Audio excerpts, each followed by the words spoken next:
Bonjour à tous. Pardon. Bonjour à tous. Je continue à vous partager des extraits du livre du pape Benoît XVI, Jésus de Nazareth.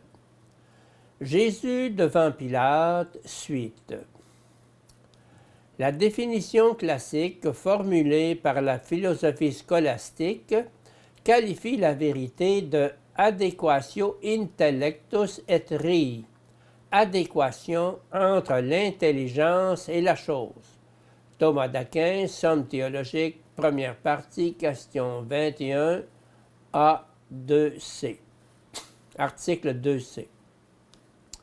Si la raison d'une personne reflète une chose telle qu'elle est en elle-même, alors cette personne a trouvé la vérité.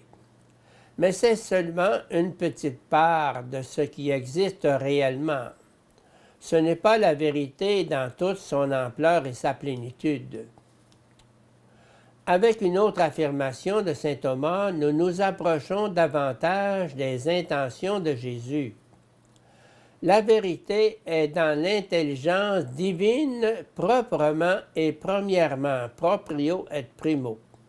Dans l'intelligence humaine, proprement mais secondairement, proprie quidem et secundario.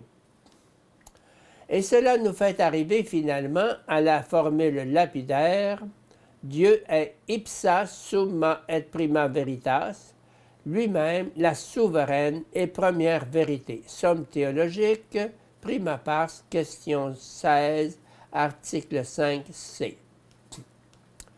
Le monde est vrai dans la mesure où il est reflet de Dieu, le sens de la création, la raison éternelle d'où il a jailli. Et il devient d'autant plus vrai qu'il s'approche davantage de Dieu. L'homme devient vrai, devient lui-même, s'il devient conforme à Dieu. Alors il atteint sa vraie nature. Dieu est la réalité qui donne l'être et le sens. Rendre témoignage à la vérité signifie mettre au premier plan Dieu et sa volonté face aux intérêts du monde et à ses puissances. Dieu est la mesure de l'être. En ce sens, la vérité est le roi véritable qui donne à toutes choses leur lumière et leur grandeur.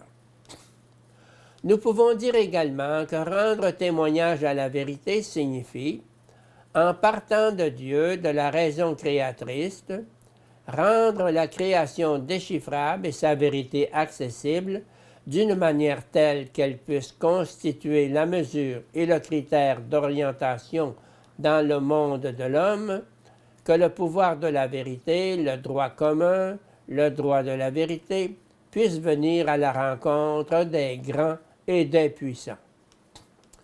Disons même tranquillement, la non-rédemption du monde consiste précisément dans le fait que la création n'est pas déchiffrable, que la vérité n'est pas reconnaissable. Cette situation conduit alors inévitablement à la domination du pragmatisme et ainsi le pouvoir des forts devient véritablement le Dieu de ce monde.